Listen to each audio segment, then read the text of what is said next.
Murtazaliev. All right. Bakhram Murtazaliev. See, I'm getting more and more used to pronouncing these names better and better. Yeah. They're not going anywhere. Man, the world is screaming Crawford. Am I wrong about that? Yeah, I mean, they saying it. I don't know about the world. Okay. Because from what I mean, every phone really call that I had was... I don't like that fight.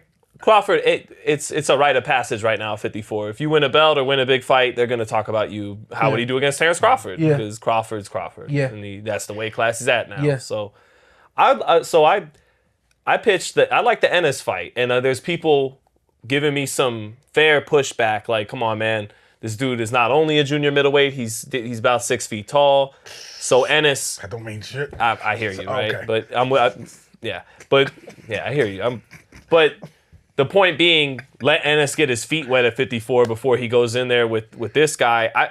Here's my thing: is look, Ennis has had a bit of a mismanaged career. By this point, should have already been in some significant fights. A lot of that's not his fault. It is what it is. But he's nearing 30 all of a sudden. Like, we're gonna wake up one day. All of a sudden. Like, I just mean, Ennis is this great talent at 23. Ennis is this great talent at 24, 25, 26, 27. And then one day you wake up and it's like, this great talent is 30 and hasn't really had any opportunities to do much. Now you got a countdown. So let's get to it. So he's the IBF welterweight champion. It's not like welterweight is the super lucrative division it tends to be as of right now. Ever since he left. There's a correlation there. But and the guys that are there, Norman priced himself out. Would have loved to have seen that fight. And Barrios is fighting on the Mike Tyson undercard. He's doing the PBC thing. So Stanionis is a PBC guy too. And it's like, if you can't get the guys that are there at 47 to fight you, maybe as IBF welterweight champ, move up and fight the IBF super welterweight champ. And now all these guys that aren't rushing to fight you, Crawford, Virgil, Fundora, etc., you beat this guy that none of them want to fight either. And now you're in business. You got a belt at 54, and now things can happen. And there's a lot of people, a lot of hardcore boxing fans who would say, I think Murtazaliev beats this American. You know, I think he beats this guy in America that Shawn Porter, Antt, and Sean are hyping up as this amazing switch-hitting talent. He ain't fought nobody. Murtazaliev will beat him. He'll expose him. I believe in Boots' talent. Been a big believer. But, you know, if we've been prognosticating Boots not just as a future champion or really good, but as something potentially special. Mm-hmm. So go fight this guy to beat this guy and make a statement in your first fight at 54. That would be kind of special. You making noise in the boxing community. Yes. ASAP. Yes. 147. I've been saying is dead. Boots, leave that belt down there. Go get you one at 154. Mm-hmm. That's where the action at. That's where the money's at. That's where your career is at. 154. Now that you say. I understand though but I got a call. Barrios is actually down for this. Okay, then handle your business. But barring that type of phone call, why not go to 54 and get to the work? I love this fight Brian Norman fight, so it's like I love this fight for Boots and Crawford. And for the same reason. I think that his name is hot enough right now, and what he just did was so significant that I hate that I can't turn him into an opponent. I'm literally over here laying here doing that. Yeah, I can't do that. Yeah, that's crazy. I can't do that. But it's a world we live in. are. Yeah. You got to fight him in the next he got to fight him in the next 3 to 6 months because his name's hot. Yeah, that's boxing, bro. Yeah. But I guess the bottom line is, yes, I believe that Boots beats him. I also believe that Crawford beats him, and I believe that what he was able to do against Tszyu, he's respected enough just in one night that you can make a fight with Crawford and it makes sense. And Crawford would get paid his money. You could also make a fight with Boots and it makes sense. And I feel like this is the kind of fight that Boots will need to kind of get him over the hump. You're not gonna get a Crawford. So who else could you get in the ring with that could command you to become that next guy that everybody believes, not just the boxing world? And I feel like this could be that guy. All that being said, though, this dude is dangerous. He is, yeah. If you take the name recognition away from it, especially here in America, it's not that shocking if he upsets Crawford or beats Ennis. Yeah. Like, you know. And I'm convinced that he don't do it with just power. Yeah. The way this dude he's got came out, feet and he's long And I didn't know he could do that. I didn't know. I didn't know he could do that. I know he, Ring IQ. not to that level at that. Yeah. And ring IQ. I did not know he could Boots do has that. to be on this game. He can't have those times where he's slipping on defense. That is his one downfall. Yes. You can't take a shot. You can't play around with your food. Got to go in there and clean him up and kill him. I watched his fight with Gary Antoine. Watched it earlier. They fought in the trials. In the amateurs. It's Oh, great yeah, action. They fought quite a couple times in the amateurs. But the last one that he ended up losing to Antoine, he had holes in his defense.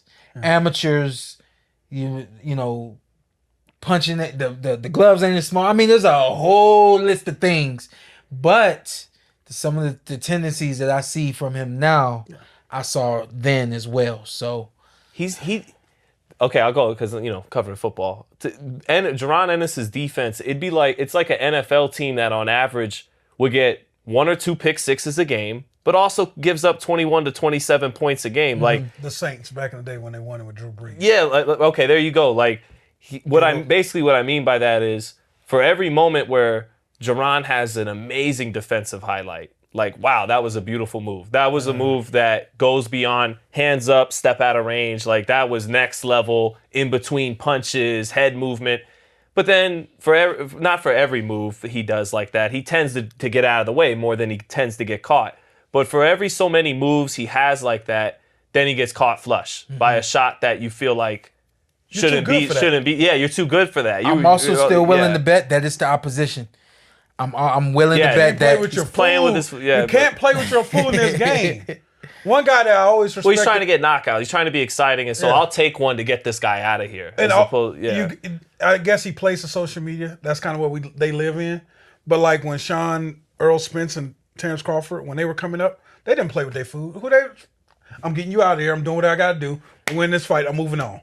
I'm not gonna play around. I'm gonna fuck with the TV. What highlights gonna be at ESPN? I mean, I do like the slow mo right hand. Yeah. See, I ain't got time for that. I don't want you to stop doing that, but see,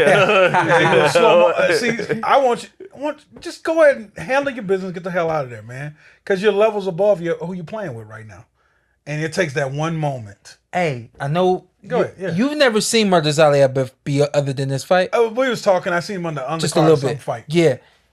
What grade do you give him? Don't grade that fight. Like, what grade of a fighter is he? It's hard to grade. Yeah, but I remember this day. A-. I know, right? Like an A minus. Definitely A. Solid A. Thinking A minus. And that's why I love the Ennis fight. He ain't a B fighter. He's an A minus. Yeah. And Boots is an A. Boots is an A plus. Talent. He's an A plus because he's an A in terms of the knowledge of the game, being able, to speak the power of the speak power, yeah. But then also that added stuff that you can't teach, that you are born with and gifted. That you can't F with. Yeah. I want to say it the whole way. That shit you can't fuck with. So he got the A, and then the issue can't F with took him to an A plus. Yeah. Got the issue can't F with? He's a fucking problem. You didn't have the issue can't mess with, but you're 6 foot 54 pounders with movement power and amateur pedigree. They don't grow off trees. They're not easy. That's not an easy package to deal with. Sean, hey, we're moving you up to 54. You got the guy's 6 foot. He had 1 million amateur fights. He hits hard. He has long arms, and he can move a little bit. Yeah. How's that sound, champ? I've been there before. Yeah, but it sounds like a tough night. Absolutely. Be full. You make different decisions as a professional. We was taking it all day and all night as amateurs. You probably make different decisions as a professional. So sometimes you run into a tough motherfucker. Sean was one of them tough motherfuckers. Yeah. And they got a little bit more to him. Yeah. Now imagine, oh my God, if you had this motherfucker had Floyd Mayweather, I don't know, a little more to it. All right, so what is it going to say? You remember Roman Karmazin back in the day? God damn. You remember him? Okay. Keep going. Go ahead. He was a Russian fighter who was tall and had the IBF title at the same. He beat Kasim Uma. Remember Kasim the Dream? I know. Yeah. That's who took the strap off him back in like 05, 06 was Roman. Anyway, this dude is reminds me of him, but he's better for sure. And he speaks to the evolution of their program from that time 20 years ago or so to now. To now. Yeah. How y'all like that guy that Crawford fought last? Madrimov? Yeah. Madrimov. I think Murtazaliev, the version of Murtaz, I think he could beat Madrimov. I think it's a fight. And Boachuk. If he can't get it, if he can't get the other guys. I see him and Boachuk fighting if they get frozen out and have to fight each other. You know the boxing. Yeah. You know. I feel like Boachuk has too many holes in this game. Yeah, I think he might be better than Boachuk. And maybe, he's taller than Madrimov, and I think hits a little harder. Yeah. But Madrimov's more savvy, trickier, but he's a little taller. What about this? A guy, I ain't even talking about him. He got 2 titles. Fundora. That's a good-ass fight. Fundora is hard to beat in a way. Hey, that's a chance for Al Heyman to get 3 titles? Man, again, Fundora's only L was getting knocked out in a fight he was winning every second of against Mendoza. But then the hard part with Fundora is how much he was getting lit up by the right hand before that cut on Tszyu. So yeah. he's still kind of a wild card, Fundora. You can see him losing or winning against a guy like this. Yeah. But all right. Well, I like him.